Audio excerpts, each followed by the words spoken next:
man, I really need a haircut. Anyway, let's get stuck into this. I'm going to rip these steps and rails off and get on to actually installing the sliders. I'm not going to go through too much on how to pull these off. It's pretty monkey see, monkey do, but I will, however, show a few things on these steps that is pretty much saying they're not a slider. They're not a slider, they're just a heavy duty step. And if you were chasing a slider, don't go for these. These were on my car when I got it, so I didn't pick these. I would never actually pick these, but yeah. So let's get to pulling this off. As you can see here, these steps clamp up with a U-bolt around the chassis. You get little to no sill protection. That's just the step. So if you land on it, it'll crush that up. You do have these bars here, and then you have, obviously, where I've slid them across stuff, and yeah, they're just not that good. If you look further up there, you can see the way they clamp the chassis, and they're just not good. They're not good. Even the way these rails work, they're a two-piece thing, and these flex in these joins right here, they're just not that good. So we're gonna undo these.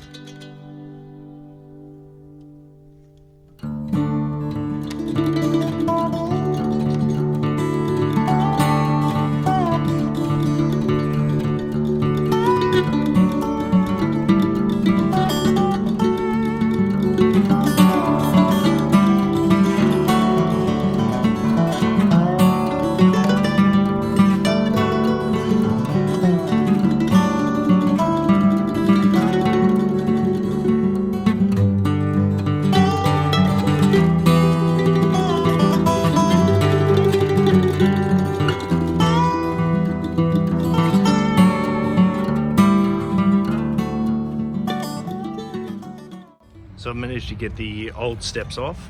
As you can tell, like when I go to put the actual sliders on, these are just heavy duty steps. Like, look at this, it's a U-bolt. They're not that strong. I've seen these bend. And then at the front, you've got the bracket that goes over the top, and then you have this bracket here, and it's just, they're not strong. These are not strong at all. When we got them off, now you look at it's like I've given my car a 2-inch lift. So if you don't know, mine's standard height. But yeah, so I started with the passenger side. I was gonna start with the driver's side, but I thought, nah, you know what, I'll do this. Start with the passenger side. You have to remove that tray there. And you actually have to remove that for the new sliders anyway. So when you see me install these, you'll notice that is already removed. Obviously, if you're doing something like this, you are going to have the hole in the bull bar, but this isn't a winch bar, so it's probably going to come off anyway. And these are what they're getting replaced with. So as you can tell, proper slider, 4mm box tube, the kick out. So if you're sliding along, it'll hit there, kick that, and then stop your quarter panel getting damaged. Cups of the chassis, apparently these are quite tight. Welded nut. These are 19mm, and another nut there, welded nut. So I'm going to slide this up, get this in. They're not super heavy. I could use a jack, or I could just literally lay them on my stomach and push them up. I've done it plenty of times that way before, installing sliders on cars and steps on cars. But yes, you won't have this much of an issue with standard steps. I'm pretty sure Barney does a video on it. They're just 12mm bolts along the actual body of the car. When you're replacing steps, however, you do have a little bit more of an issue. So let's get this on. If you look at the paint, real up close to the paint, it's like a Raptor finish, but not as aggressive as Raptor. Really soft sort of Raptor finish. You have the Legendex logo there. These are all bolts with captive nuts on the back, or nylock nuts on the back. The only thing I really did notice with them that may be an issue if you get a stick there is you can push this quite easily, and you can lift it up quite easily too, and that there. So that, these infills. But if you flip them up, you pretty much got the protection of the bar right there. So I doubt, unless the stick comes up on the angle and goes up through there, I don't think you'll really have an issue with that. But yep, reverse dimple die for grip, and I'm very, very happy with them, with the visual appearance. So let's get this back on the car. I actually think that I'm gonna lay this on my stomach and just push up with it. I've done it plenty of times with different sliders. It's just a lot easier than mucking around with the jack on the outside, especially with the cardboard on the ground. So I'm gonna try it my conventional way. If these are too tight and I can't actually push it up around the chassis, I will then try the conventional jack way. But I find that just putting them on my stomach, just push them straight up, put the bolts through, and you're all good. So let's give it that shot. They're not that heavy, so yeah.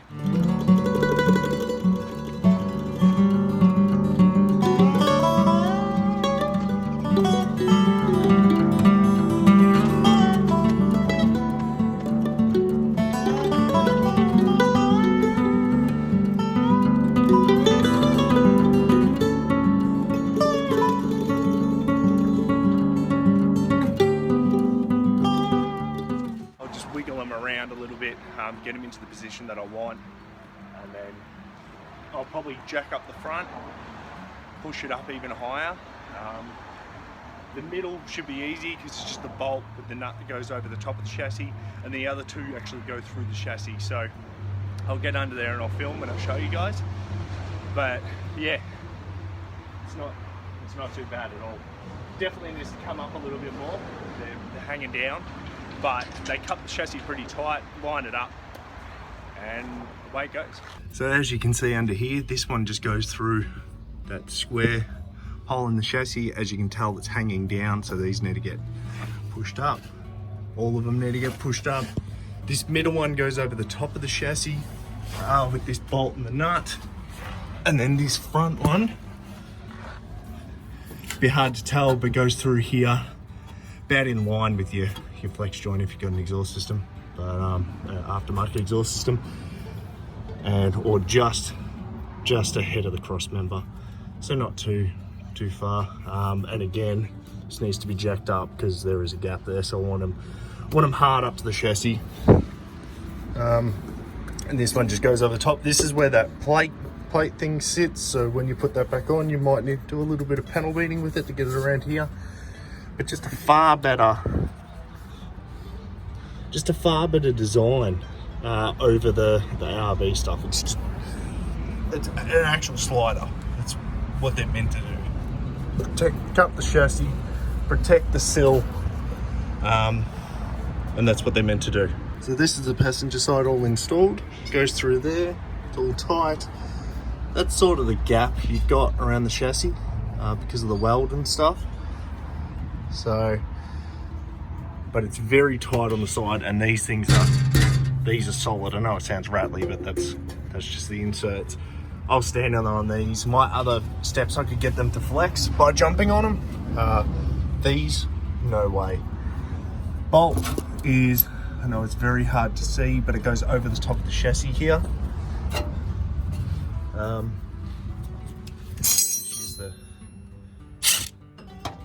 As you can see there, it's got a bolt that goes over the top of the chassis. Coming down further, you then have the bolt that goes through here, which is just up from the cross member. Yeah, so I like the protection, like the way like the way they fit. I actually like the way they sit too. And now I'm just going to put this last plate on, which you just bash it around this bracket here, or flare it out, or just bolt it around the bracket. I'm pretty sure that's all I'm going to do, and it should just conform. All I did with this bracket was just line up all the bolts, and just slowly tighten it down, and it forms around that slider anyway, so it's no longer an issue. Just make sure you clip your fuel lines back in if you had to unclip those for some reason. Now onto the driver's side. Apparently the driver's side's a lot harder, but I'll soon find out.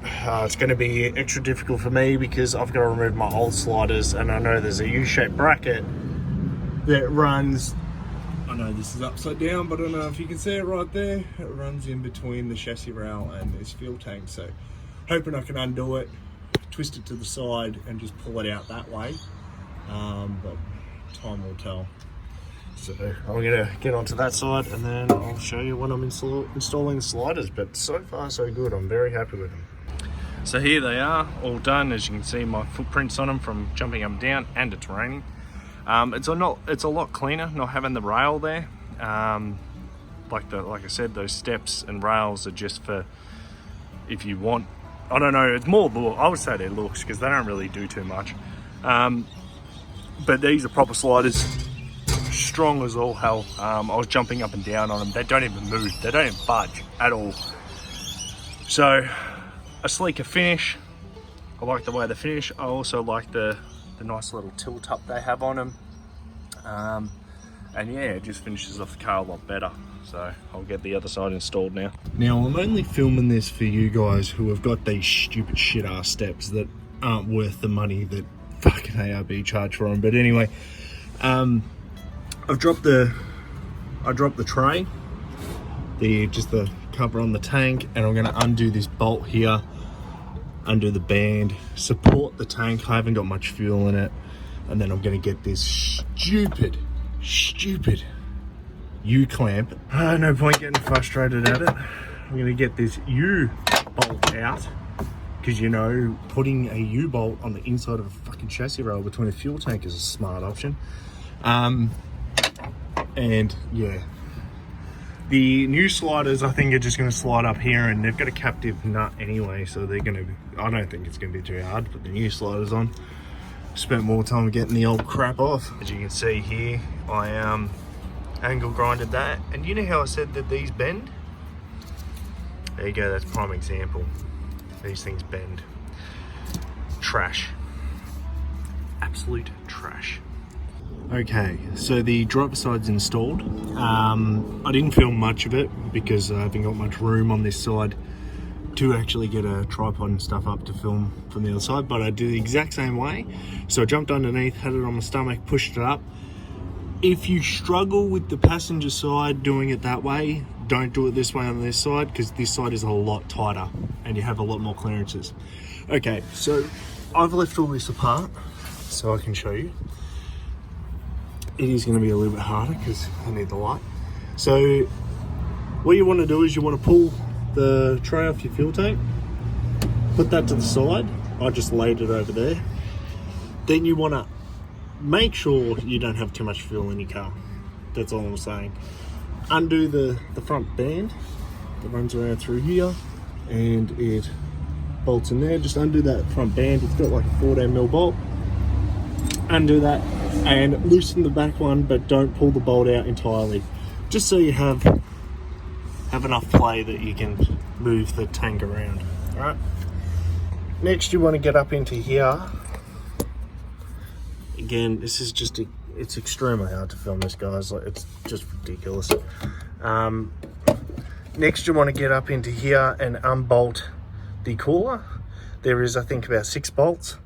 So, and 2 of these weird looking, those things right there, they're like a weird clip thing. I don't know if you can see that one there, but yeah, those. So there's a bolt there, a bolt there, one there, and one there, and then you have 2 of those clips. So it's 4 nuts and 2 of those clips. You want to be able to pull this down. Now, how you do that is up to you. I just jiggled it around and managed to get it down, but this is why you need the fuel tank lowered, so you can actually got the clearance with the cooler on top of the tank.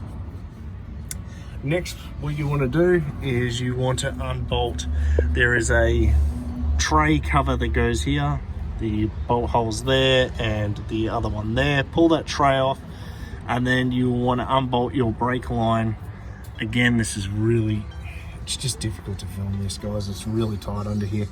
There is another bolt right there that goes into the chassis, which has your brake lines. These are brake lines if you're not aware, so do not pry them or anything along those lines and bend them, because you're going to be in a world of hurt.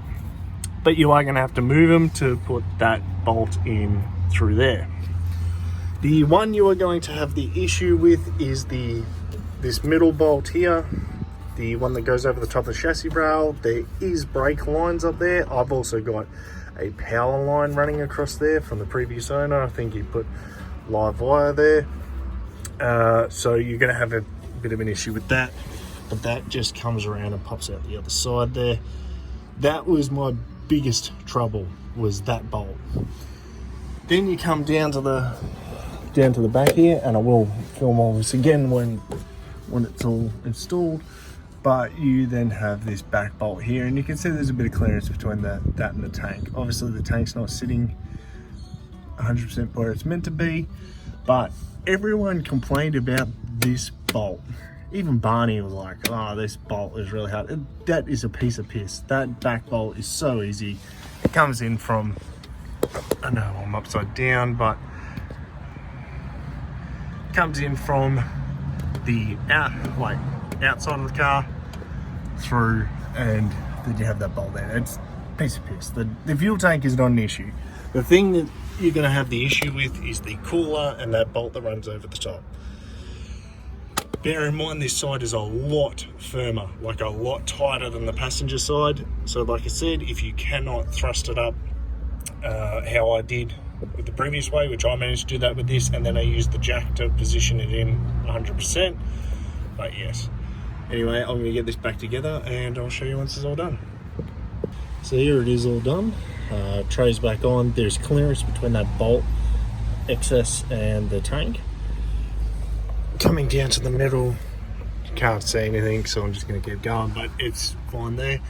And then down here we have I just put the cover over the top of the bracket, and away we go. As you can tell, it is raining, and I've just been dealing with getting rained on the entire time doing this job. But yes, all solid. Very, very happy with them.